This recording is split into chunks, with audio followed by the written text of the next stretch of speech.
अभिव्यक्ति की आज़ादी का मतलब क्या है? ये तो आपको आईटी सेल बहुत अच्छे से बता देगा, आप जो कि सोशल मीडिया पे इस राजनीतिक पार्टियों ने बिठा रखा है। नमस्कार हिंदुस्तान, स्वागत है आपका मेरे चैनल नंदिनी जय में। मैं हूं नंदिनी। अभिव्यक्ति की आज़ादी हमें हमारे देश का लोकतंत्र बोलने की आज़ादी देता है, क्योंकि हम एक लोकतांत्रिक देश में रहते हैं। लेकिन हम ये भूल जाते हैं कि हम एक सनातनी धरती पे भी रहते हैं। हमारा व्यवहार, हमारे घर के संस्कार हमें मर्यादा में रहना सिखाते हैं। हमें बड़ों का सम्मान करना सिखाया गया है, हमें बड़ों का आदर करना सिखाया गया है। हमें सिर्फ ये याद रहता है कि ये नेता है, और हमारे देश का लोकतंत्र कहता है कि जो मर्जी इसको गाली दे दो। सबसे ज़्यादा इसका गंद फैला रखा है सोशल मीडिया पे आईटी सेल ने। इस आईटी सेल पे नकेल बहुत ज़रूरी है। ये वही लोकतंत्र की अभिव्यक्ति की आज़ादी का फायदा लोग वो बोलने से बोलते हैं। उनको बोलने से पहले वो ये नहीं सोचते कि हम जिस हस्ती के बारे में बोल रहे हैं वो हस्ती कितनी बड़ी है, हमारी औकात क्या है इसके सामने। डॉक्टर मनमोहन सिंह जी, स्वर्गीय डॉक्टर मनमोहन सिंह, पूर्व प्रधानमंत्री, उनके बारे में लोगों ने कितना कुछ बोला। उन्होंने कभी चू तक नहीं बोला। वो मनमोहन सिंह जी जिन्होंने कभी ऊंची आवाज़ में नहीं बोली, कभी उन्होंने विरोधियों को गाली गलौज नहीं किया, कभी अपशब्द नहीं बोले। बहुत धीरे से बोलने वाले, बहुत सादगी में रहने वाले। क्योंकि हमें हमारे देश का लोकतंत्र बोलने की आज़ादी देता है, तो जो मर्जी किसी के भी खिलाफ बोल दो।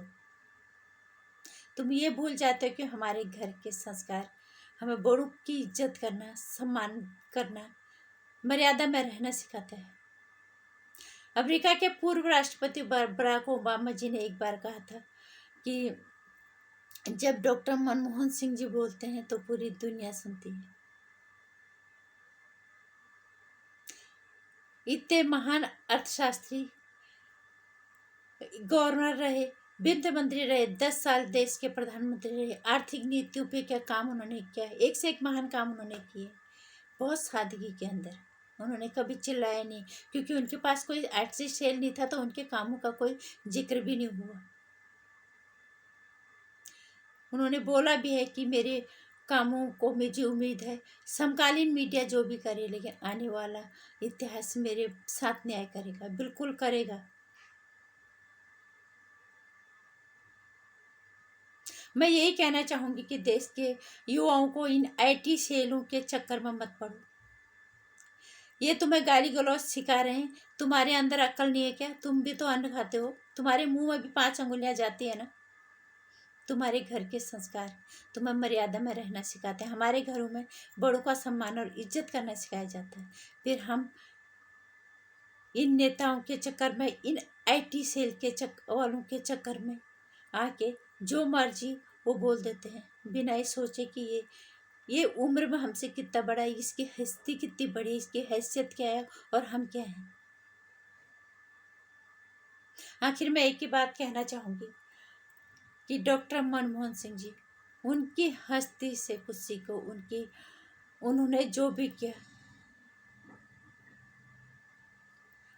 उन पूरे जीवन काल में कितने कठिनाई से कहाँ वो पहुँचे, कितना सादगी भरा उनका जीवन था, कितनी खामोशी से उन्होंने इतने सारे काम किए। हो सके तो उनके जीवन से कुछ सीखो। भले उन्हें मनमोहन सिंह नाम जरूर दिया,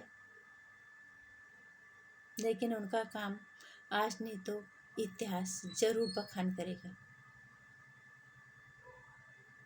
और आप लोग इन आईटी सेल और उनके चक्कर में अपने घर के संस्कारों की आहुति मत दो। मर्यादा में रहो, बड़ों का सम्मान करना सीखो। वैचारिक मतभेद है तो उनको उस तरीके से जवाब सवाल करना सीखो। धन्यवाद, नमस्कार।